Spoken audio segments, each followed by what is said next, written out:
Beloved, dear ones, our hearts are broken again. Like many of you, I spent this past weekend in deep grief, in denial, in rage, in bafflement, in despair, in deep, deep grief. I watched as many were struggling to find words to offer in the midst of this loss of this incredible human being and champion for justice, Ruth Bader Ginsburg.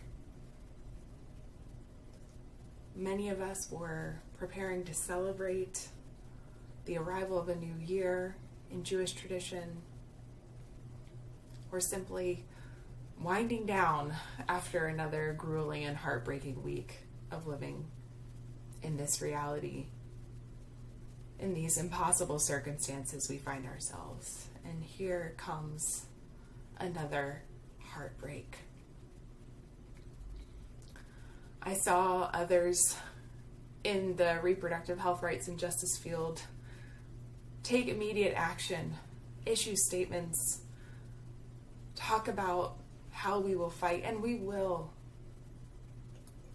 But it is so important for us to grieve, to be okay with not having any words or ideas or strategies or plans in the moment, to honor our humanity, to honor our feelings and our worries and our hopelessness, to honor the process of grief that we are all feeling, that this latest enormous loss has only exacerbated the grief and the trauma that we were all feeling. So what I feel like today, what is needed for me and for all of us, is not another statement, but a prayer of lamentation for our grief to be seen and heard and affirmed, and to know that there is something larger than that pain and that fear that will continue guiding us forward, even as we feel hopeless. So I wanted to read from Psalm 25, verses 16 through 22.